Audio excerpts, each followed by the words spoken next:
सत श्री अकाल दोस्तों, कैसे हैं आप लोग। आशा करता हूँ जितने लोग भी देख रहे होंगे सुरक्षित होंगे, खुश होंगे। और एक छोटा सा संदेश, खुश रहिए, अपने आसपास के लोगों को भी खुश रखिए। तो जैसा कि आपको पता है, आज के दिन की शुरुआत एक बहुत ही दुखद खबर से हुई थी, जिसमें हमको ये पता चला कि ऋषभ पंत का एक मेजर कार एक्सीडेंट हो गया है। और अभी सूत्रों के हवाले से खबर यह है, या आप इसे क्रिकेट अपडेट कह दीजिए, कि ऋषभ पंत अभी डेंजर से बाहर हैं। He is out of danger now. और कुछ उनकी इंजरीज हुई हैं, और कुछ क्योंकि कार उनकी आपने देखी होगी, जैसा कि सोशल मीडिया में काफ़ी वायरल हो रही है फोटोज, तो आपने देखी होगी उनकी कार काफ़ी ज़्यादा क्षतिग्रस्त हो गई थी। डिवाइडर में टकराने के बाद उस कार में आग लग गई थी। वो तो ऋषभ पंत सकुशल कार में से बाहर निकल चुके थे, तो उनको ज़्यादा दिक्कत नहीं हुई, ज़्यादा हानि नहीं पहुंची। और कोई मेजर इंजरी उनके नहीं है, कोई फ्रैक्चर स्कैन के दौरान, एक्सरे के दौरान उनमें नहीं पाया गया है। अभी वो मैक्स अस्पताल में देहरादून के डॉक्टर की निगरानी में है। और हम सब कामना करते हैं ऋषभ पंत के लिए कि जल्दी से जल्दी वो स्वस्थ हो और जल्दी से जल्दी वो इंडियन की ड्रेस में हमको दिखें।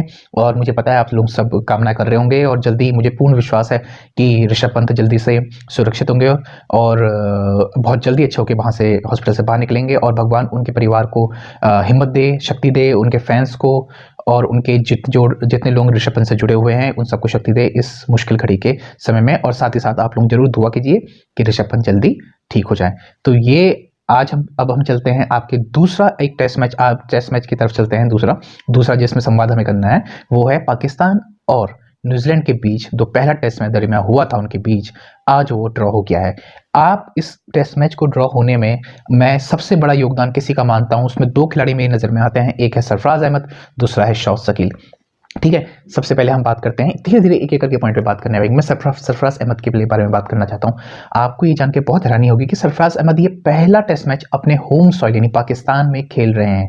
ठीक है, काफ़ी अरसे से वो पाकिस्तान की कप्तानी करी उन्होंने, और जिसमें आपने देखा होगा यूएई में खेलते थे, क्योंकि पाकिस्तान में उतनी टेस्ट बड़ी टीमों का आना हो नहीं रहा था। तो उनके लिए जो सरफराज के जो होम कंडीशंस थी वो कभी वो पाकिस्तान में नहीं खेल पाए। तो ये पहला मौका है जब पाकिस्तान में सरफराज ने पहला टेस्ट मैच खेला, और दोनों ही पारियों में बहुत ही क्रूशल टाइम पे उन्होंने जो कहते हैं ना अपनी बहुत बढ़िया इनिंग्स खेली। पहले मैच में, पहली इनिंग्स में जब 4 विकेट गिर गए थे, तो सरफराज अहमद आए और बाबर आजम के साथ उन्होंने एक अच्छी पार्टनरशिप लगाई। आज भी जब वो आए हैं क्रीज पे, तब इस जोड़ी ऑलरेडी विकेट ले चुके थे, स्पिनरों का बोलबाला चल रहा था। ठीक है, बाबर आजम आउट हो चुके थे इस जोड़ी की रॉन्ग वन पे। पाकिस्तान बहुत बड़ी मुसीबत में था, और इस मुसीबत में किसने पाकिस्तान की नैया पार लगाई? एक मजे हुए खिलाड़ी जिसका नाम है सरफराज अहमद। बहुत ज़्यादा पाकिस्तान में अंडररेटेड प्लेयर है, मैं मानता हूँ आपको, क्योंकि देखिए अंडररेटेड मैं इसलिए कह रहा हूँ क्योंकि उसके कंट्रीब्यूशन उतने गिनाए नहीं जाते हैं एज अ बैटिंग में। ठीक है, कप्तान तो बहुत बड़ा रहा है अपने समय में, लेकिन एज अ बैट्समैन उसके कंट्रीब्यूशन इतने बड़े कभी लाइमलाइट में नहीं आए। लेकिन हमेशा उसने अपनी छोटी इनिंग्स से छोटी छोटी यूजफुल पारियां खेली हैं, क्योंकि अब वो कप्तान नहीं है। तो अपनी कप्तानी के दौर में आपने देखा होगा उन पर बहुत क्रिटिसिज्म हुआ है कि वो अपने नंबर बहुत पीछे करते थे। आज वो 6 नंबर पर खेले। आज फिर से जब वो आए हैं क्रीज पे, तब 4 विकेट ऑलरेडी आज फिर गिर चुके थे। और उनको भेजा इसलिए गया था क्योंकि सरफराज अहमद इस बात के लिए जाने जाते हैं कि वो स्पिनरों को बहुत अच्छा टैकल करते हैं। स्पिनर में आपने देखा होगा आते ही उन्होंने आपका क्या कहते हैं इस शूडी को आड़े हाथ लिया। ठीक है, स्वीप बहुत अच्छा खेलते हैं। ठीक है, और जैसे ही उनके स्पिनर आपने लगाए न्यूजीलैंड के लेफ्ट आर्म स्पिनर और शूडी स्टार्ट हुए, ठीक है, तो आपने देखा होगा क्या कहते हैं सरफराज अहमद ने अपना स्वीप शॉट जो है ना पिटारे से निकाल लिया, और स्वीप करते करते एक ही ओवर में 4 चौके मार दिए। उन्होंने इस तरीके से खेल दिखाया, जो काउंटर अटैक जो करा है सरफराज की बैटिंग के दौरान, जब वो स्टार्टिंग में आए थे। हालांकि बाद में थोड़ा डिले, थोड़ा रना बॉल वो हो गए थे, लेकिन जब वो स्टार्टिंग में उन्होंने काउंटर अटैक किया न्यूजीलैंड के बॉलर को, और कोई चांस उन्होंने बिल्कुल कहीं से कहीं तक नहीं दिया कि न्यूजीलैंड के बॉलरों को कि आप आइए, आप हम पे दबाव बना सकते हैं। ठीक है, आपने देखा होगा इमाम जो थोड़ा बहुत 50 मार चुके थे, लेकिन थोड़ा बहुत स्ट्रगल कर रहे थे इस जोड़ी के उसमें, तो उन्होंने इस जोड़ी की भी लाइन लेंथ खराब करी अपने कट और स्वीप मार के। ठीक है, तो Ajaz Patel left arm spinner को उन्होंने 4 चौके मारे लगभग 2 ओवर में, और इस जोड़ी को भी उन्होंने बहुत अच्छा खेला। उस समय 4 विकेट गिर चुके थे। अगर उस समय सरफराज अहमद एक अच्छी इनिंग्स नहीं खेलते तो पाकिस्तान शायद टेस्ट मैच बचा नहीं सकता था। ठीक है, अब मैं दूसरी बात करता हूं शौकत शकील। देखिए, शौकत शकील एक बहुत बड़ा प्लस पॉइंट है पाकिस्तान के लिए। पिछली 2 सीरीज में आपने देखा होगा उस बंदे का जो नंबर है वो पीछे करा जा रहा है उसमें, लेकिन वो टॉप ऑर्डर का बैट्समैन है, उसके अंदर बहुत बढ़िया टेम्परामेंट है, और जिस हिसाब से वो खेलता है मुझे उसका फ्यूचर बहुत बढ़िया लगता है पाकिस्तान में। ठीक है, हालांकि मैं अभी भी इस बात को मानता हूं कि आपका जो खिलाड़ियों को दरकिनार किया गया है ऑलरेडी पाकिस्तान में, उन खिलाड़ियों की अभी भी जगह बनती है।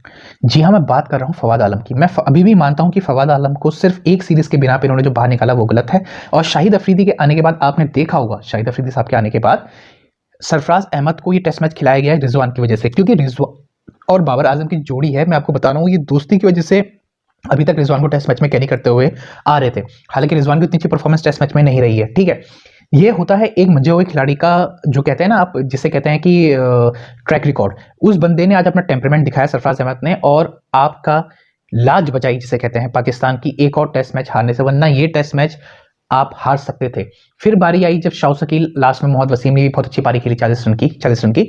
अब यहाँ पे बहुत लोग इस बात में क्रिटिसिज्म हो सकता है कर रहे हो बाबर आजम के कि उन्होंने कॉल ऑफ कर दिया था, ठीक है। तो मैं इस डिसीजन को कहीं ना कहीं थोड़ा बहुत सही मानता हूं बाबर आजम का। देखिए क्यों, देखिए वो इसलिए क्योंकि पाकिस्तान की टीम में आपने देखा होगा पिछले बहुत समय से इसी बात पे क्रिटिसिज्म हो रहा है कि ये बहुत ही डिफेंसिव अप्रोच के साथ खेलते हैं, ठीक। तो बाबर आजम ने जब 111 120 के ऊपर की लीड हो गई थी तो मौका दिया न्यूजीलैंड के, भाई आप आओ और आप जीत सकते हो तो 10-11 के रन रेट से बनाओ। मैं अभी भी आपको ये बात कह रहा हूँ, हो सकता था न्यूजीलैंड में जीत भी जाता, मान लो 11 रन हो जाते, लेकिन बाबर आजम ने ये बेवकूफ़ी में डिसीजन नहीं लिया है। आप समझने की कोशिश करिए। देखिए इस समय आपको ही पता है फॉग होता है, एशियन जैसे पाकिस्तान हो गया, इंडिया में भी ज़्यादातर उसमें ठंड का मौसम चल रहा है, तो फॉग आता है और लाइट्स बहुत जल्दी अंधेरा हो जाता है। वरना फॉग रहता है तो उसकी वजह से जो कहते हैं लाइट होती है उतनी अच्छी नहीं होती है, तो मैचों को जल्दी सुबह स्टार्ट करना पड़ता है, अगर धूप आए, अगर नहीं आती है तो जल्दी शाम को खत्म करना पड़ता है। तो ये बात बाबर आजम को पता थी, उनको पता था अगर 10-11 ओवर या 15 ओवर हैं तो पूरे ओवर वो नहीं होंगे, करीबन 8 या 7 ओवर होंगे। तो इस बीच जो ऑलरेडी क्राउड वहां बैठा है तो उनको कुछ तो देना था ना एंटरटेनमेंट के लिए। तो एंटरटेनमेंट का एक छोटा सा डोज आप कह सकते हैं ये दिया, और मैच में एक सिनेरियो बनाया जिसके बारे में बात लोग करने लगे हैं कि, क्योंकि देखिए अभी तो आप बात कर रहे हैं ना, अगर मान लीजिए पाकिस्तान पूरा ओवर खेल जाता, 8 विकेट थे, शाह शकील शायद मान लो 5-10 ओवर और खेल जाते, तो फिर न्यूजीलैंड के पास 5-10 ओवर होते और वो 110 या 120 रन बनाते तो वो आपको पता है वो मिचली ड्रॉ जाता। तो उसमें थोड़ा बहुत जो ये ऑलरेडी, क्योंकि मैच टेस्ट मैच ड्रॉ हो चुका था, बहुत धीमे चला हुआ है दोनों टीमों की तरफ से, इसमें प्रदर्शन उतना न्यूजीलैंड की तरफ से केन विलियमसन जब ने जो सेंचुरी मारी, डबल 100 मारी, बहुत बढ़िया, लेकिन रन रेट उस हिसाब से चला है कि आपको समय लगा इस टेस्ट मैच में, तो कुछ ना कुछ क्राउड को आपने चीयर करने के लिए देना था। तो उस हिसाब से मैं इस डिसीजन को बोल्ड मानता हूं, और मैं ये भी मानता हूं कि पहली बार बाबर आजम ने खुद कप्तानी करते हुए ऐसा डिसीजन लेने की सोची जिसमें देखिए पाकिस्तान के पास खोने को कुछ नहीं, पाकिस्तान के पास देखो खोने के लिए इससे नहीं है क्योंकि वो WTC से तो ऑलरेडी बाहर हो चुके हैं, ठीक है, ऑस्ट्रेलिया से हार चुके हैं, इंग्लैंड से हार चुके हैं, तो अब इनके पास खोने को कुछ नहीं था, अब सिर्फ पाने को था। और वो पाने ये हो सकता था कि मान लीजिए अबरार अहमद कहते हैं नई बॉल से, क्योंकि बॉलिंग आपने देखा होगा अबरार अहमद पहले इनिंग्स से इस टेस्ट मैच की भी 5 विकेट ले गए थे, हो सकता है कि अगर वो रफ यूज करते, और 1 विकेट ऑलरेडी ले भी चुके थे, बोल्ड मारा है उन्होंने, ठीक है। तो कहने का मतलब ये था कि पाकिस्तान इसमें थोड़ा बहुत एक्साइटमेंट क्रिएट करने की कोशिश करी उन्होंने, और कहीं ना कहीं वो एक्साइटमेंट क्रिएट हुआ भी 8-10 ओवर के लिए। वो तो बैड लाइट होनी थी, वो सभी को पता था कि बैड लाइट के जैसे मैच पूरे ओवर 10-12 ओवर ही पूरे होने नहीं है, ये हमको ही पता था, ये पाकिस्तान के बाबर आजम को ही पता था। तो इस वजह से थोड़ा बहुत जो सिनेरियो है वो कहते हैं कॉम्पिटिटिव बनाने के लिए इस तरीके का कॉल लिया गया है, ये मुझे पर्सनली लगता है, बाकी आप लोगों की जैसे समझ। लेकिन यहाँ पे देखिए कुछ समस्याएं जो उत्पन्न हुई है पाकिस्तान के लिए, वो मैं उसके बारे में जिक्र करना चाहता हूँ। सबसे पहले देखिए अबरार अहमद आप बहुत हाई रेट करते हैं, बिल्कुल, देखिए बहुत अच्छे बॉलर हैं, वेरिएशन बहुत अच्छी है, गुगली बहुत अच्छी फेंक लेते हैं, बाहर भी कर लेते हैं उसी एक्शन के साथ साथ, और छोटे सा चेंज करके अंदर भी बॉल ले आते हैं, जैसे लेग स्पिनर की आपकी गुगली होती है। तो उनको सीखना पड़ेगा एक अच्छी पिच में विकेट कैसा लेना। देखिए स्पिनर वही बड़ा होता है, मैं फिर से कह रहा हूं कि जो फ्लैट ट्रैक में भी अच्छे से बॉलिंग करना चाहता है, वहां पे भी विकेट लेना जानता है।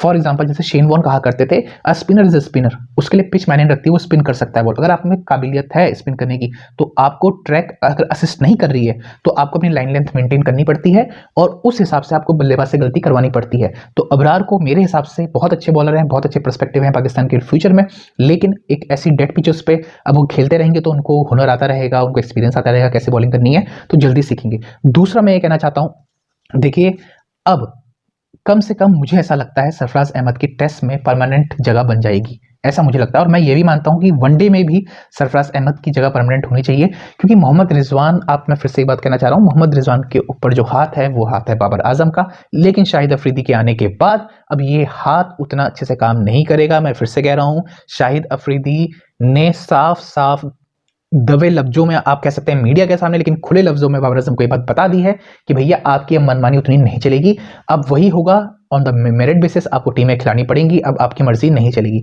तो देखिए इसका रिजल्ट आपको कहीं ना कहीं देखने को मिला। सरफराज अहमद जो इतने समय से बाहर रखा हुआ था, इस टेस्ट मैच को बचाने में सरफराज अहमद का जो योगदान है आपको उसे क्रेडिट देना पड़ेगा।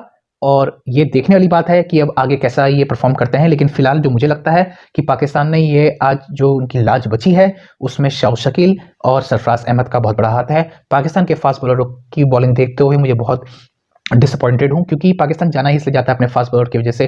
देखिए मीर हमजा हो गए, ठीक है, मोहम्मद वसीम जूनियर हो गए, ये बॉलर हैं, अच्छे बॉलर हैं। लगता है जब वाइट बॉल में लगता है तो एक अलग क्लास लगती है, लेकिन टेस्ट मैच में क्योंकि फर्स्ट क्लास मैच इतने नहीं खेले हैं, तो आप इनको फर्स्ट क्लास मैचेस के जब तक ये रगड़ेंगे नहीं ना फर्स्ट क्लास क्रिकेट में, ठीक है, तब तक इनसे आप बड़ी उम्मीदें रखना छोड़ दीजिए। क्योंकि पाकिस्तान में भी ऐसे अच्छे बॉलर हैं जो फर्स्ट क्लास में रगड़ा खा रहे हैं, लेकिन उनको मौका नहीं मिल पा रहा है। तो अब पॉसिबिलिटी है शाहिद अफरीदी के आने के बाद कि अब उन खिलाड़ियों को मौका दे, क्योंकि कहते हैं ना इनके पास वो टांगे नहीं है जो ये लॉट है बॉलिंग का। चाहे आप इसमें आप हसनैन को रख लीजिए, मोहम्मद हसनैन को रख लीजिए, चाहे आप क्या कहते हैं शाह अफरीदी की तो खैर बहुत पहले से इंजरी चल रही है, या आप ये हारिस रऊफ को रख लीजिए, ठीक है, इनको भी इनके जो फास्ट बॉलिंग के जो लॉट है ना इनको आप रख लीजिए। तो ये इनके पास वो टांगे नहीं है जो एक टेस्ट मैच में लंबे स्पेल के लिए बॉलर को चाहिए। तो वो बॉलर आपको कहां से मिलेंगे? वो बॉलर मिलेंगे आपको डोमेस्टिक क्रिकेट से, जो आपके ऑलरेडी डोमेस्टिक क्रिकेट में लंबा परफॉर्म करते हुए आ रहे हैं। वो आपको अच्छे बॉलर उसमें ऑप्शन मिलेगा, ठीक है। बरार एक स्पिन में अच्छा इंक्लूजन है, लेकिन फास्ट बॉलिंग में पाकिस्तान को भी बहुत ज्यादा इंप्रूवमेंट की जरूरत है, जो मुझे लगता है। बाकी देखते हैं, अगर आपको मेरा कंटेंट पसंद आए तो प्लीज प्लीज प्लीज सब्सक्राइब कीजिए, हिट द बेल आइकन और लाइक जरूर कीजिए, ताकि ज़्यादा से ज़्यादा लोगों तक मेरी वीडियो पहुंचे। और खुश रहिए, अपने आसपास के लोगों को भी खुश रखिए। और 31 आ रहा है, अच्छे से एंजॉय करिए, जो इसको भी जैसा रहता है खुश रखिए लोगों को। और मिलते हैं अगली वीडियो में, तब तक के लिए आदाब, सत श्री अकाल, नमस्कार, जय हिंद।